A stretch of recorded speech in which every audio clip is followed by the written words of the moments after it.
This is the FPL Draft Zone, your fantasy team's best signing of the season.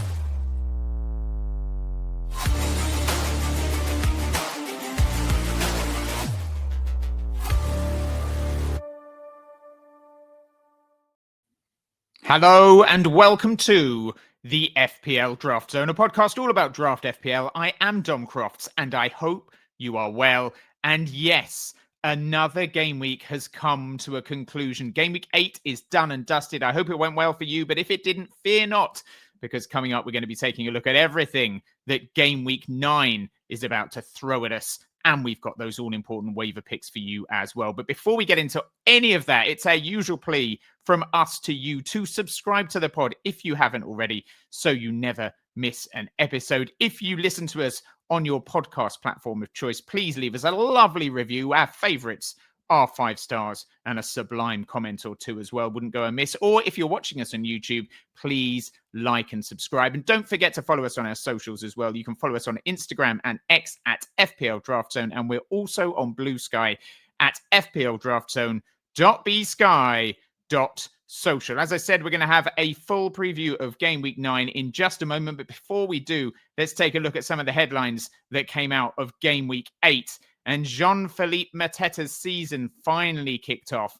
3 goals for him in a draw between Crystal Palace and Bournemouth. It finished 3-3 at Selhurst Park. Mateta scoring 3 goals and still walking away a little disappointed, really, having missed an absolute sitter in the last minute. 3.51 XG he managed to rack up. He's got 7.7 XG for the season, which is the second highest in the league, and yet still some way behind Erling Haaland. 5 goals for the season for Mateta. Bournemouth and Crystal Palace are not going anywhere. What you've seen from them so far this season could well be the form they're going to show from here on in. So if you've got any Palace or Bournemouth assets, make sure you cling on to them like grim death. Cling on also to Erling Haaland if you have him, although it probably doesn't need me to tell you that. 11 goals so far for him this season from an XG of 8.7. His XG alone means he should be scoring more than a goal a game. He has 1 goal every 47 minutes based on his statistics so far. It does get a little trickier for Manchester City in their next 4. They go to Aston Villa next in Game Week 9 before games against Bournemouth, Liverpool and Newcastle. I'm sure Arsenal fans will be rubbing their hands as they look at those fixtures. But if Haaland can continue the form he's shown so far, there's no reason why he cannot continue this extraordinary scoring record against all of those opponents. Danny Welbeck is back on fire. He's been in and out of the Brighton side this season, but 2 goals for him from an XG of just 0.71 saw the Seagulls put the Magpies to the sword at the Amex. He's got 4 goals in 3 games now, Danny Welbeck. And next up for Brighton are Manchester United, his former club, the club that really gave him his chance in football. And he has scored 6 goals against them. It's his second highest ever tally against any club he's played regularly. So Danny Welbeck could well be amongst the goals again in Game Week 9. And Burnley beat Leeds in a battle at the bottom at Turf Moor. 2-0 it finished, but Florentino has got a few people talking. He got an assist and an 8-pointer against Leeds. He has started the last 4. Joined the club from Benfica. He's hit DEFCON every single time he's played now. 18 points, 12 points, 12 points, and 16 at the weekend as well. So he is very much someone who should be on your radar as a sort of Caicedo light, if it were. Iliman Ndiaye is another player who, if you've got him, you should be hanging on to him. And if you haven't, you should be trying to find a way to get him in, if that's at all possible, because he offers both attacking and defensive attributes. He hit DEFCON against Manchester City, 15 defensive contributions for him in that one. He's actually hit the threshold 3 times already this season, and he's also got 4 attacking returns, including 3 goals. So he is a points bounty if you can get him in your side. And Brian Mbeumo deserves a shout out this week as well. He got his first goal for the club, Manchester United, in their victory at Anfield. 31 touches, 3 touches in the box, 3 crosses, 3 shots. And he currently has the 3rd most shots on target of every single Premier League player. So very much one to hang on to if you are having a little doubt over whether you should. If you are starting to lose patience with Mbeumo, then please do not. Also, headline to come out of Game Week 8, of course, was the final game for Ange Postecoglou as Forest lost to Chelsea. Who saw that coming? I thought he was there for the next few years.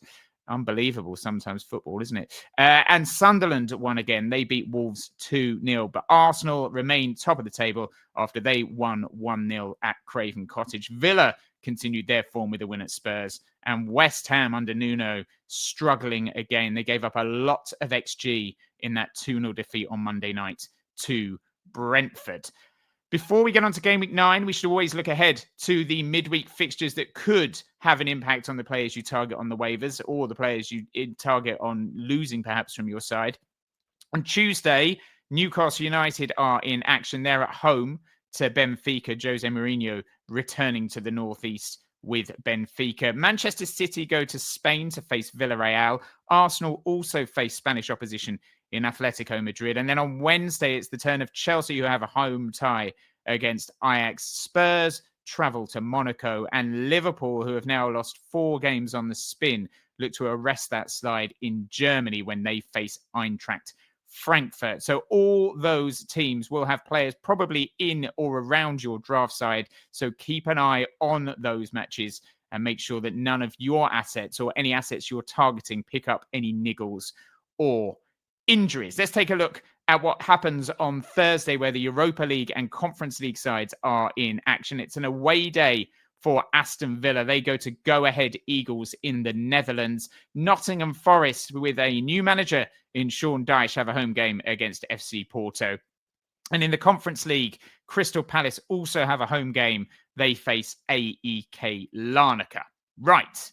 Let's take a look at the fixtures in Game Week 9 then. And it all gets underway on Friday, the 24th of October, 2025, with a game between Leeds United and West Ham United. Two sides that desperately need a win. Leeds beaten, of course, at Burnley in Game Week 8, and West Ham losing 2-0 at home to Brentford at the London Stadium. West Ham have only lost one of the last 9 meetings between these sides, and Jared Bowen has a particularly good record against Leeds. He's got 3 goals in his last 4 games against the Yorkshire side. The last match that took place at Ellen Road actually ended 2-2.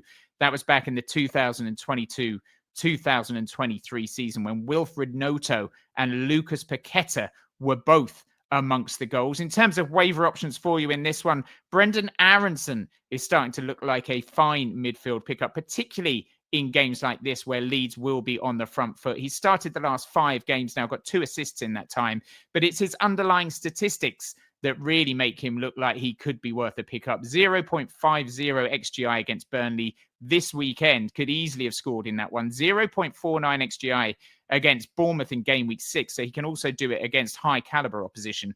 And 0.45 XGI against Fulham in Game Week 4. West Ham have the 3rd worst XGC in the entire league, so Leeds will get chances in this one. The Nuno factor certainly hasn't kicked in yet. They gave up 3.47 XG to Brentford on Monday night. And good news, if you do get Brendan Aronson in, Leeds' next run of games is pretty kind. They have Brighton away after West Ham, and then Nottingham Forest away after that. 2 away games, but Brighton and Forest have the 8th and 2nd worst records for expected goals conceded. So in all 3 of these games, you would expect Leeds to have a few chances.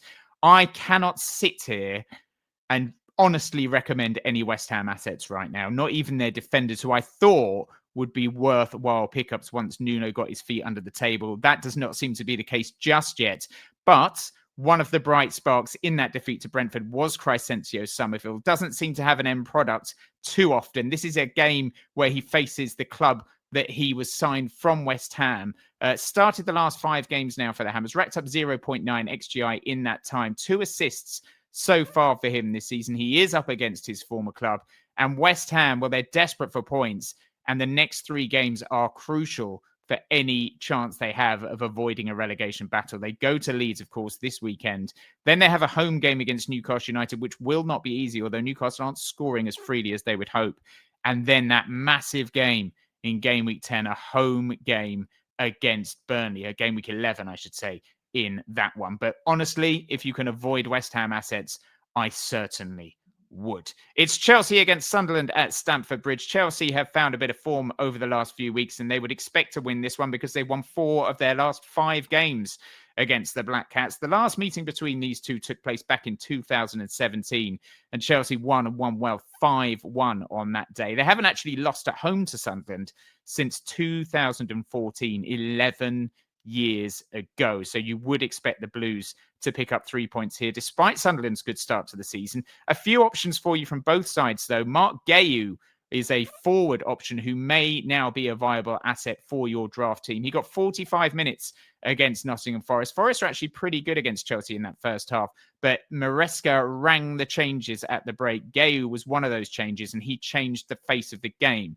He was a target man. He was someone to aim for, and he also freed up João Pedro, who does not seem to be enjoying that number 9 role. He slotted into the number 10 role, and suddenly Chelsea looked like a decent side again. He racked up 0.34 XG against Forest, and interestingly, he had more shots against them than João Pedro has managed in his last 7 matches. He had 3 shots in 45 minutes. And João Pedro has only had 2 in his last 7 games. So if you can get those two alongside each other, perhaps it will bring the best out of them both. And there's no better game to do it in than a home game against a newly promoted side. Chelsea's run is good as well. After Sunderland, they have a trip to Spurs, who are not doing so well in North London on their home turf. Then they have a home game against struggling Wolves, and then they travel to Burnley. So it's a real chance for Chelsea to put a run together. And I would expect them to win against Sunderland at the weekend, and Gayu to have an impact. Hopefully, he'll get a start in this one. Josh Achiampong has probably done enough to cement his place in their starting 11 as well. He had his second successive start at the weekend in that win over Nottingham Forest. He got a clean sheet. He also got on the score sheet. And with all sorts of injuries at the back for Chelsea, and Marlo Gusto now suspended, Badiashile and Colwill also long-term absentees, I see no reason why he wouldn't get another start. And I think Chelsea represent a decent bet for a clean sheet this weekend. As for Sunderland, well, defensively, they have really impressed this year.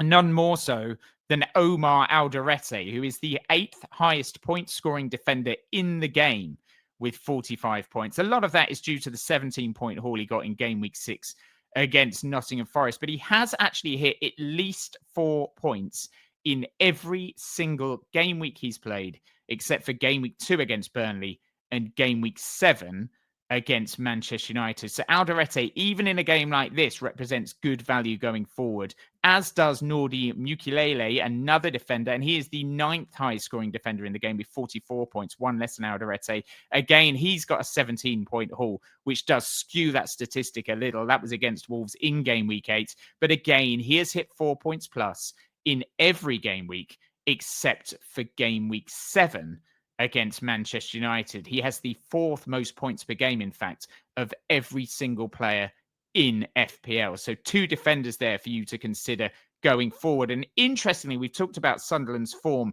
being perhaps a little better than any of us expected at the start of the season. They've now got more points after 8 games than Southampton managed across the whole of last season. So kudos to Sunderland for their start to the season. At St James's Park, it's Newcastle United against Fulham. Fulham actually did the double over the Toon last season, winning 3-1 at Craven Cottage and 2-1 at St James's Park. Raul Jimenez was amongst the goals in one of those. He's actually scored 2 in his last 2 games against the Toon. Prior to that, Newcastle had won 6 games in a row against Fulham. So was last year's results an anomaly or the start of a new trend? We'll find out on Saturday in that 3:00 kickoff. Newcastle did lose to Brighton at the weekend, but they did limit the Seagulls to just 0.86 XG. And Malik Thiaw is a defender well worth a pickup. He started the last 4 games now, and Newcastle's next 4 are not bad. Fulham this weekend, West Ham away, and Brentford away to follow before a slightly trickier game at St James's Park against Manchester City. Another option for you from Newcastle for this weekend is Jacob Murphy. Anthony Elanga came to the club for big money from Nottingham Forest at the start of the season, but he has been unimpressive. His XGI over the last 5 games, just 0.12. That's from 176 minutes, which works out at the equivalent of 1.95 games. Jacob Murphy, on the other hand, his XGI over the last 5 is 2.01 from 281 minutes, which works out at 3.12 games. So he has essentially played a game's worth more of minutes than Anthony Elanga, but XGI of 2.01 as opposed to 0.12 is really quite marked. Murphy has also averaged 379. I think that should say 3.7 or 3.9 shots on target per 90 minutes. Only Erling Haaland averages more. If he was averaging 379 shots on target, he would absolutely be in all of our draft teams. But very much one to consider based on those stats, even if they're not quite correct on that slide. As for Fulham, well, they did all right against Arsenal. They kept them at bay for a good chunk of the game before a set piece broke them down. Raul Jimenez got the start against the Gunners. We know that Rodrigo Muniz is not going to return until after the November international break. So now that we know Jimenez is fit, perhaps he is free on a few waivers. And Fulham's next 4 after Newcastle, they have a home game against Wolves, then they travel to Everton, and then they have a home game against Sunderland. So a bit of a decent run there for Fulham. Some good fixtures that you would expect them to get good results in. At Old Trafford, it's Manchester United against Brighton. United have won 2 games on the spin under Ruben Amorim for the first time ever following that win at Anfield at the weekend. Brighton, though, will come into this one with a lot of confidence because they've won 6 of their last 8 games against United and they have lost just once. Last season, they did the double over United, winning 3-1 at Old Trafford and 2-1 at the Amex. And United haven't actually beaten Brighton at home since February 2022, when Cristiano Ronaldo was on target in a 2-0 win. Whatever happened to him? If you fancy some United action this weekend, there are a couple of options for you who I think will either be potential trade options or certainly on the waivers. On the waivers, I do think Amad Diallo is going to be free in a lot of leagues still, despite the fact that he's now racked up 5 consecutive starts. It would have been 6 almost certainly had he not had to miss a game due to personal reasons. He's got 2 assists for the season, 2.9 XGI. He was absolutely brilliant up and down that right-hand side against Liverpool at Anfield. He did pick up a booking, which saw him taken off after an hour or so. But United's next 4 games could make or break their season. They've got a home game against Brighton this weekend. Then they go to Nottingham Forest under Sean Dyche now, of course. Then it's a trip to Spurs before a home game against Everton. So now is the time to move for United assets, in my opinion. Try and get ahead of the curve if we do believe this is not another false dawn.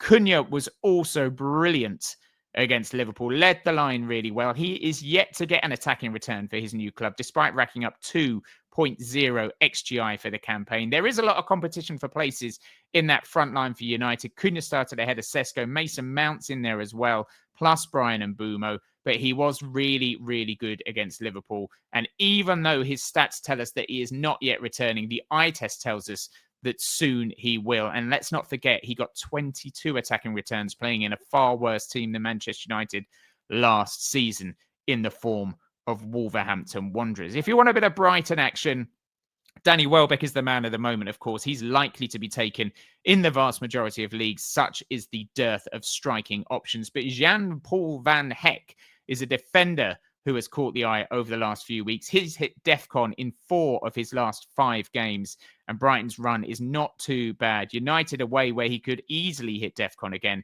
Then it's a home game against Leeds. There's a home game against Brentford coming up as well, and they also face a trip to Crystal Palace. It's Brentford taking on Liverpool in the evening game on Saturday night. Liverpool have won the last 5 games in a row against Brentford, so this could be a good fixture for them given their current situation. They've also kept 4 clean sheets in the process. Mo Salah loves the game against the Bees, although let's face it, we said he loved a game against Manchester United and he didn't have much of an impact in game week 8. He has, however, got 5 goals in his last 5 games against Brentford. 17 goals have been scored across the last 4 fixtures at the G-Tech since Brentford were promoted in games between Brentford and Liverpool. So we are averaging 4.25 goals per game between Brentford and Liverpool at the G-Tech. So you can expect goals aplenty in this one. If you fancy Brentford to add more misery onto Liverpool, Mikael Damsgaard is worth a shout. He started 6 of the last 7 matches now, got 1 goal across that time, racked up 1.3 XGI, but he's also had 5 matches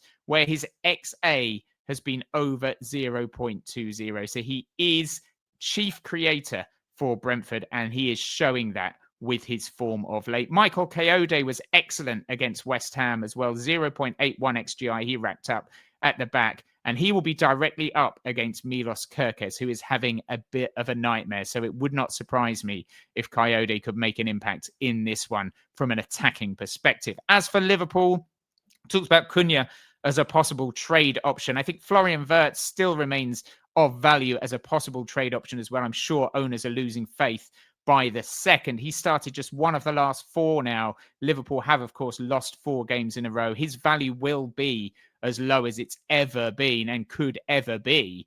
But there are 11 games left in 2025 for Liverpool, and 5 of those games are rated at just 2 on the FPL difficulty tracker. So good times could be coming for the Reds. And let's face it, Arne Slot has to change things. The way they are playing at the moment is not working. And Florian Wirtz did quite well when he came on against United. So it would not surprise me now if Liverpool tear up what they've been doing, start afresh, and stick Wirtz in from the get-go.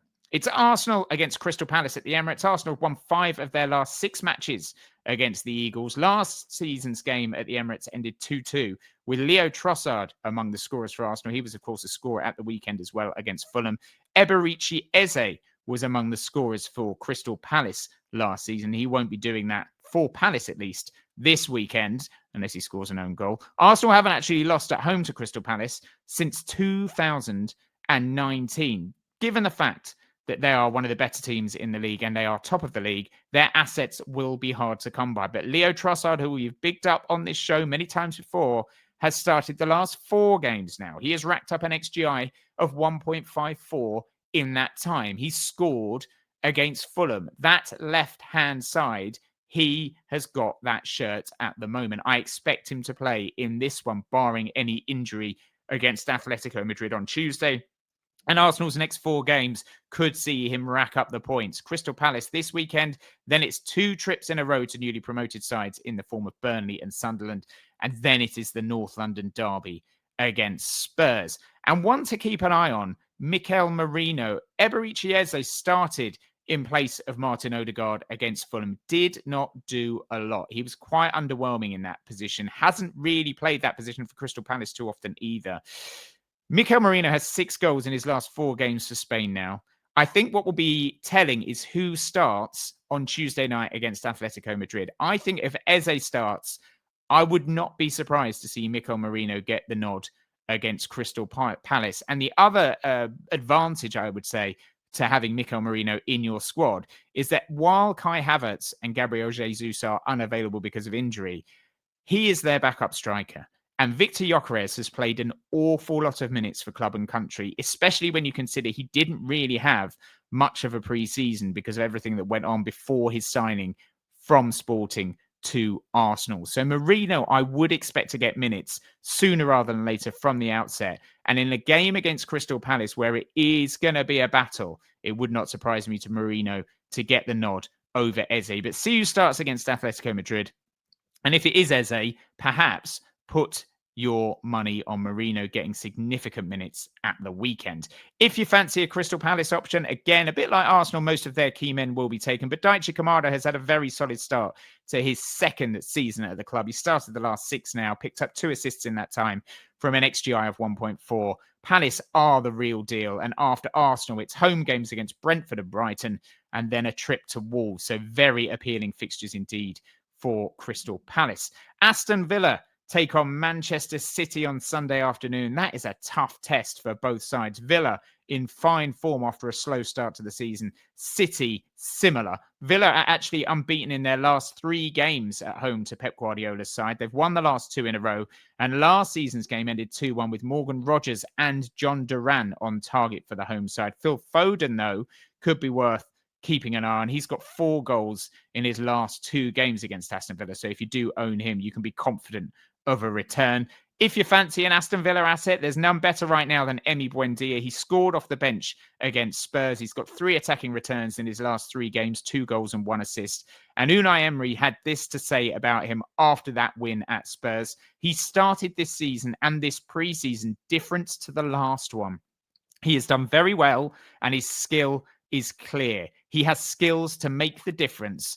I am so happy with him. So I would expect Buendia to continue getting minutes against Manchester City, and it would not surprise me if he started. It also wouldn't surprise me if Ryan Cherky got the nod for City from the outset. But even if he doesn't, I implore you to have patience with this guy. He is going to be a fantastic draft asset. Another impressive cameo from him at the weekend against Everton. Played just 5 minutes, could have scored, and a lovely through ball for Erling Haaland as well. Racked up 0.15 XGI in 5 minutes, which is outrageous. 8 goals and 11 assists in 30 league games last season in Ligue 1. 4 goals and 8 assists in 12 Europa League games for his former club. He is a player who can make a difference. Pep Guardiola's been bigging him up as well. I expect him to be a starter going forward, and it is only a matter of time before he gets minutes from the get-go. Nico O'Reilly is also in a good moment right now. Ryan Aït-Nouri still not fit to start from the looks of it. O'Reilly has had 5 starts and 4 clean sheets now, and he picked up an 11-pointer against Everton. So if you fancy City to do the defensive business at Villa Park, O'Reilly is the man for you. It's Bournemouth against Nottingham Forest as well on Sunday afternoon, and Bournemouth go into this one having not lost to Forest in their last 10 meetings, winning 6 and drawing 4. So it could be a tough debut for Sean Dyche. The Cherries won this fixture 5-0 last season with Justin Kluivert, Antoine Semenyo and Dango Utara no longer of Bournemouth, of course, all on target. Semenyo has 2 goals in his last 2 games against Forest, and Kluivert has 2 in his last 3. So if you're an owner of Semenyo or indeed of Justin Kluivert and they continue that form, you'll be a very happy draft manager. If you fancy some Bournemouth action, Eli Krupi Jr. was excellent in his performance against Crystal Palace. 2 goals for him from an XG of just 1.18. He's got 3 goals in 95 minutes of action this season, and Evan Nielsen's injury could see him miss this one as well. Iraola said after the last game for Bournemouth at Palace, Evan Nielsen, he felt something in the soleus and he will be out. It doesn't look big, but definitely not available today, and we'll see for the next weeks plural. So I would not expect him to be involved in this one. Obviously, keep an eye on the press conferences on Thursday and Friday. But from what Iraola said before that game at the weekend against Crystal Palace, it seems like Evan Nielsen could miss a few weeks. As for Nottingham Forest, this is kind of a roll of the dice.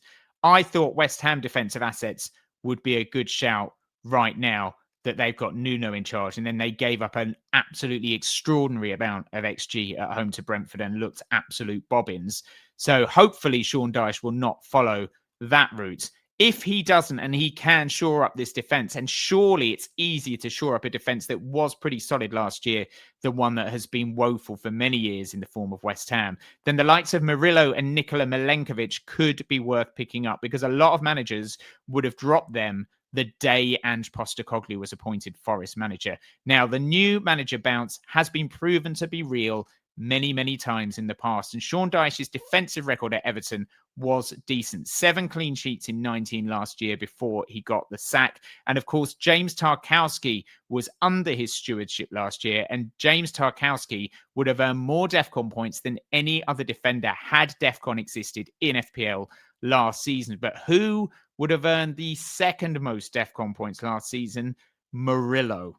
So Murillo and Sean Dyche, like Sean Dyche and James Tarkowski, seem like a match made in heaven. If Murillo is not available, have no fear. Nikola Milenkovic might be. He would have been the 9th highest beneficiary of DEFCON based on last season's statistics. So while Sean Dyche may not go for a James McAtee or a Morgan Gibbs-White, he will love the defensive solidity of a Murillo and a Milenkovic. And I think their value, having hit rock bottom a few weeks ago when Big Ange took over, is now going to be rocketing up again in value. If either of them are available in your draft league, it could be worth making a move for them now before other managers get a whiff of the sort of defensive stability that Sean Dyche can offer.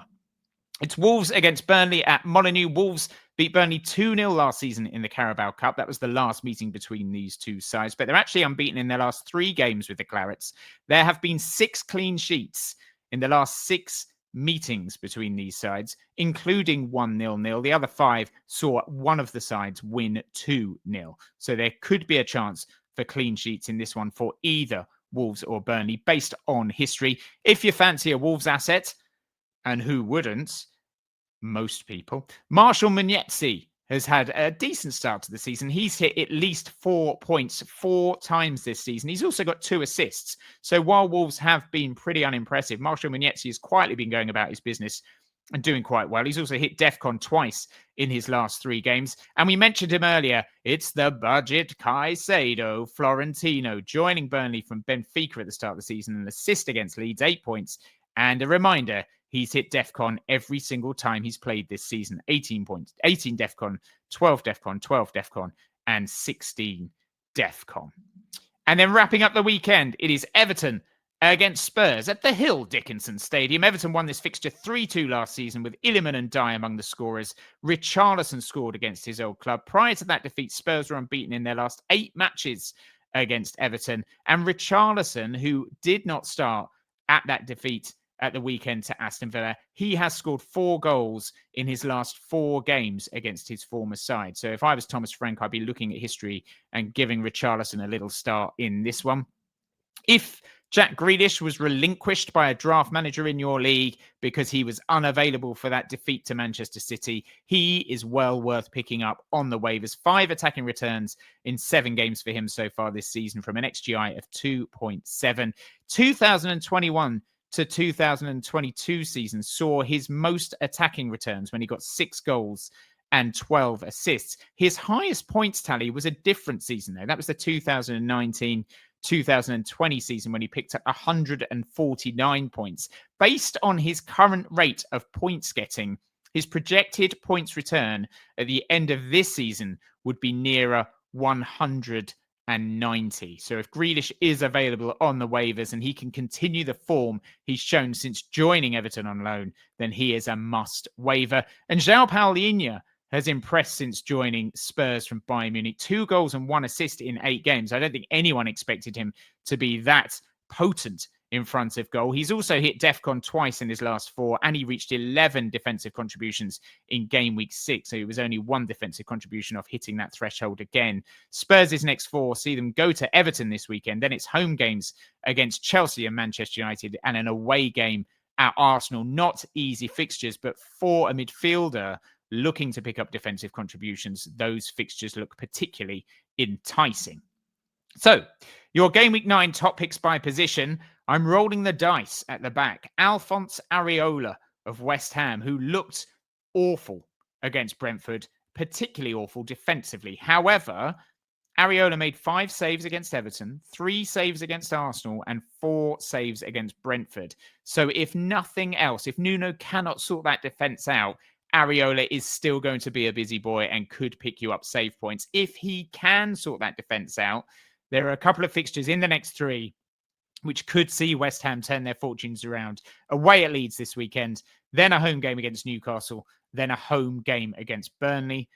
In defence, Murillo, we've talked about, would have been a DEFCON monster last year had DEFCON existed. And with Dyche ball incoming, they seem like a match made in heaven. And they take on a side, they are a side who have conceded 11 goals from set pieces in 8 games under Ange, which seems like an easy fix for Dyche to make. It's the same sort of fix that Thomas Frank has made after he replaced Ange Postecoglou. So if they can sort their defensive set piece situation out, they are going to rack up a few more clean sheets, and that can only be of benefit to Murillo and indeed Milenkovic. In midfield, we're going for Amad Diallo. Ruben Amorim said he is perfect for that role.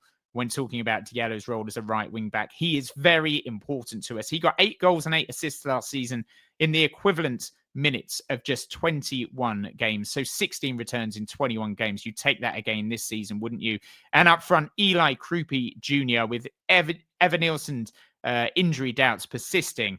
Eli Krupi Jr. is the go-to man for Bournemouth up front. He got 22 goals in 30 games for Lorient last season and 2 assists. So at least as a 1-week punt, if you are short in that third striker slot, you could do a lot worse than pick up a player playing for a very good side who is going to be their starting forward for at least the next week.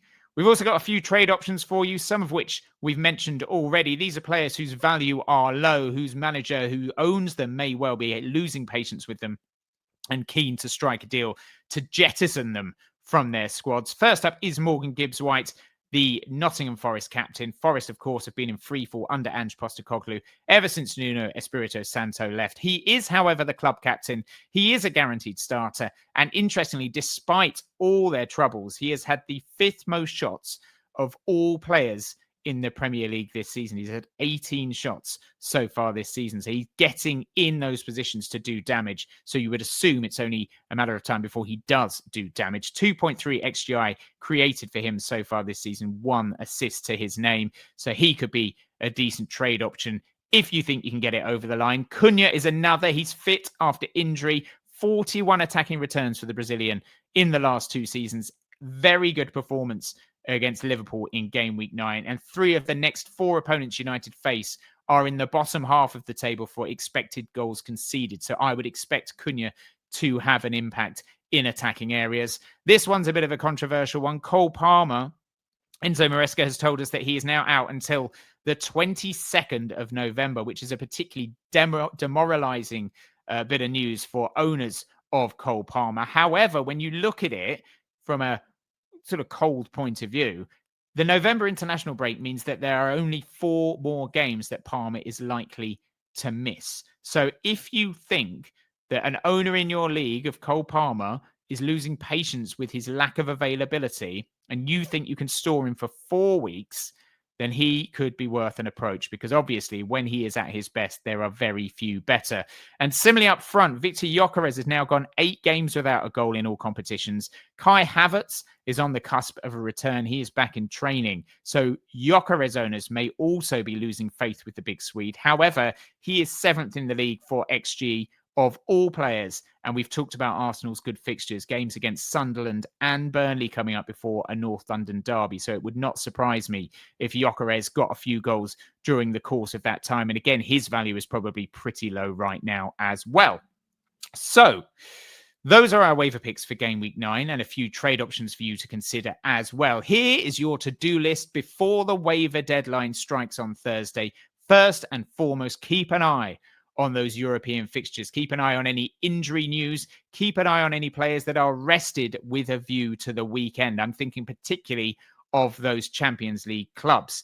Pre-waiver deadline press conferences. Yes, the waiver deadline is going to come early this week, but you may still be able to squeeze in 1 or 2 press conferences before you make those all-important decisions. And then the post-waiver deadline press conferences shouldn't be ignored either, because by that stage, you are in free agency and you can undo any errors you've made or indeed react to any news that comes out of those press conferences. Some other news for us. Unfortunately, there's going to be no pod next week, so I'm sorry for that. I will be able to help you via social media, though, if you are in need. So make sure you're following us on X and Instagram, where we are at FPL Draft Zone, and we're on Blue Sky at fpldraftzone.bsky.social. But there will be no pod next week. We will be back the following week, though. Have no fear. And please, pretty please, with a cherry on top and maybe a little sprinkling of sugar as well, please, could you leave us a 5-star review on whatever podcast platform you listen to us on,